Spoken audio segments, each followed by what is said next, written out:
Hello guys, bersama saya lagi dalam Alright Napa Channel. Gempak sahabat-sahabat semua.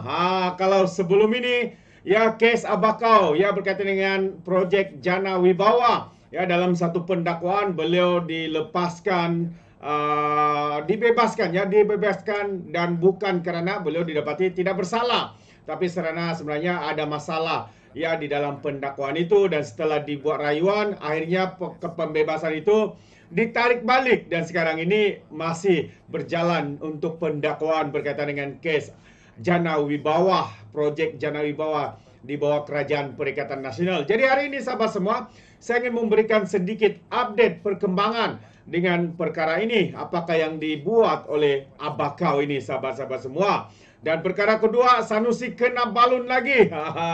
Makin buka mulut, makin kena balun oleh warga maya, oleh warganet di luar sana. Jadi yang pertama ya sahabat semua, saya ingin kongsikan bersama dengan Anda update terkini kes Jana Wibawa, tindakan daripada Muhyiddin. Ya, dalam kenyataan media ini menyatakan bahwa Muhyiddin, sebutlah Muhyiddin, mohon semak keputusan batal pembebasannya.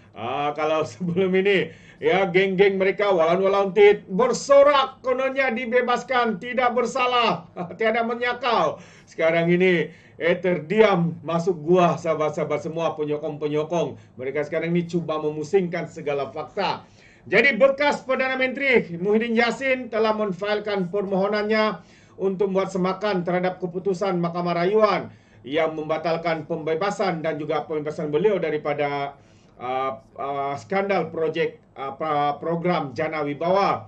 Permohonan itu difailkan di Mahkamah Rayuan oleh firma Guaman Cetan Jetwani semalam.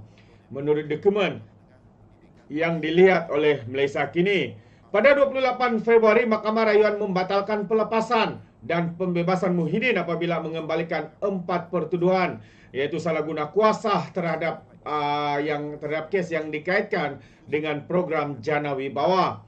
Panel 3 hakim yang dipengerusikan oleh Hadariah Said Ali hari ini sebulat suara membatalkan keputusan Mahkamah Tinggi Kuala Lumpur pada 15 Ogos tahun lepas yang membenarkan bekas Perdana Menteri itu untuk mencabar pertuduhan berkenaan atas alasan ia tidak jelas dan juga cacat. Dan pada panel hakim yang turut dianggotai Hakim Azmi Arifin dan ASM Komiti membenarkan rayuan pihak pendakwaan untuk mengembalikan semula pertuduhan salah guna kuasa. Bercakap bagi pihak panel rayuan, Hadari memutuskan bahawa pertuduhan adalah jelas dan tidak kabur. Susulan itu, timbalan pendakwa raya Wan Saharudin Wan Ladin yang merupakan anggota pasukan pendakwaan berkata undang-undang tidak membenarkan Muhyiddin membuat rayuan di Mahkamah Persekutuan apabila kes utama di Mahkamah Seksyen. Pada 15 Ogos tahun lepas, Hakim Mahkamah Tinggi Muhammad Jamil Husin memutuskan bahawa pertuduhan salah guna kuasa adalah cacat dan tidak selaras dengan kanun tata cara jenayah. Dia berkata pertuduhan itu tidak mendedahkan butir-butir yang mencukupi mengenai dakwaan kesalahan di bawah Akta ISPRM 2009. Hakim menegaskan antara kekurangan kejelasan mengenai 4 pertuduhan itu ialah sama ada Muhyiddin dituduh membuat keputusan yang menyalahi undang-undang atau menggunakan kedudukannya secara menyalahi undang-undang. Hakim menolak dakwaan pihak pendakwaan bahawa butiran dan perincian akan didedahkan semasa perbicaraan jenayah. Jadi menegaskan bahawa pertuduhan mestilah mengandungi butir-butir yang mencukupi untuk membolehkan Muhyiddin lebih bersedia untuk berdepan dakwaan semasa perbicaraan. Bagaimanapun, Muhyiddin masih menghadapi 3 pertuduhan berkaitan pengubahan wang haram belum selesai di Mahkamah Seksyen Kuala Lumpur.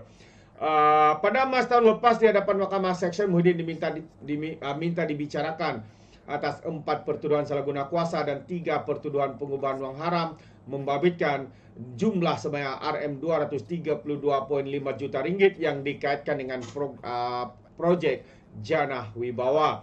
4 pertuduhan salah guna kuasa itu dirangka mengikut Seksyen 23 dalam kurungan 1 Akta ISPRM. Menuduhnya menggunakan kedudukan sebagai Perdana Menteri dan Presiden bersatu ketika itu untuk suapan RM32.5 juta daripada 3 syarikat dan seorang individu antara Mac 2020 hingga 2021. Jadi 3 pertuduhan pengubahan wang haram itu dibentangkan di bawah Seksyen 4 dalam kurungan 1 kurungan B Akta Pencegahan Pengubahan Wang Haram, pencegahan pembiayaan keganasan dan hasil daripada aktiviti haram. dibaca bersama Seksyen 87 dalam kurungan 1 akta yang sama.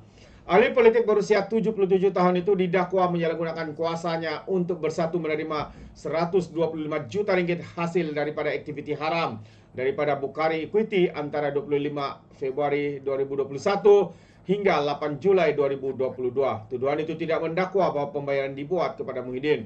Wang itu didakwa dicuci dengan menerima wang dimasukkan ke dalam akaun Parti Bersatu. Pengubahan wang haram adalah kesalahan yang menyamarkan aset kewangan supaya boleh digunakan tanpa pengasanan aktiviti haram yang dihasilkan. Melalui pengubahan wang haram, hasil monetary yang diperoleh daripada aktiviti jenayah diubah menjadi dana dan juga sumber yang sah.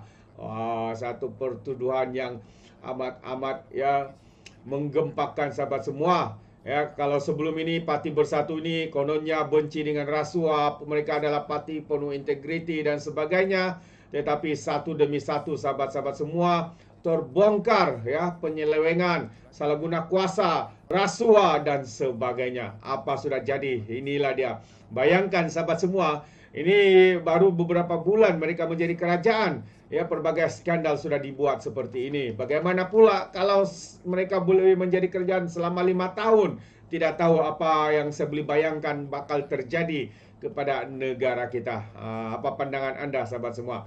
Alright, jadi sebelum saya mengundurkan diri, peniaga rugi jual ayak pun bayar gaji. Ini kan pula Menteri Besar Kedah. Itu antara kenyataan daripada warga maya, warganet yang membalun ya Sanusi yang memberikan alasan, lepas tu menjadikan Kedah Agro ini sebagai kambing hitam. Semua salah mereka, tidak ada satupun salah daripada dia sebagai Menteri Besar. Mungkin itu yang cuba dinyatakan oleh MB Lato-Lato ini.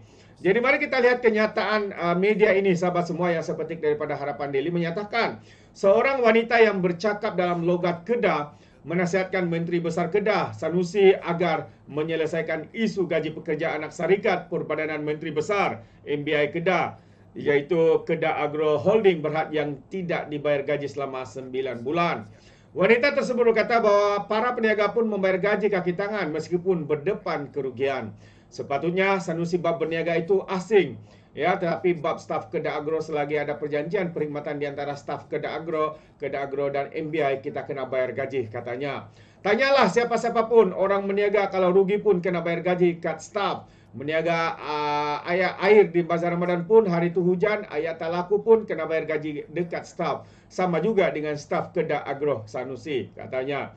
Jadi tolonglah bayar gaji mereka. Tapi Sanusi kena ingat, satu hari Sanusi tak jadi Menteri Besar, orang lain jadi Menteri Besar, dia akan ambil alih semua JLC di bawah Sanusi dulu. Kira tak boleh salahkan Sanusi katanya. Itu antara kenyataan. Wanita tersebut tanggungjawab ya membayar gaji tersebut akan dipikul juga oleh Menteri Besar seterusnya selepas Sanusi, kalau Sanusi bukan lagi menjadi Menteri Besar. Jadi Sanusi dah cuba buat yang terbaik dan untuk berniaga, tapi mesti ada yang rugi. Siapa-siapa jadi Menteri Besar lepas Sanusi pula, dia pun kena bersedia bertanggungjawab terima apa saja perniagaan sama ada untung ataupun rugi. Kalau dulu dah tahu rugi, kenapa tak tutup awal? Kenapa tunggu 9 bulan baru rasa nak tutup katanya. Tak boleh macam tu. Sanusi bayarlah gaji mereka. Janganlah zalimi mereka di bulan puasa. Kesianlah anak-anak mereka. Perkara ini dikemukakan menerusi laman TikTok Malaysia Forward. Jadi 3 hari lalu, Sanusi mengibaratkan Kedah Agro sebagai lintah darat yang tidak menghasilkan keuntungan. Inilah sahabat-sahabat semua yang kita boleh nampak pemimpin-pemimpin PAS ini. Ya, mereka begitu senang melepaskan tangan dengan tanggungjawab-tanggungjawab yang harus mereka pikul. Ya, harus cari penyelesaian solusinya. Tapi apa yang berlaku? Ya, mereka pula menganggap ya Kedah Agro ini dianggapnya sebagai lintah darat. Katanya tidak melakukan sebarang kerja, tiada keuntungan katanya.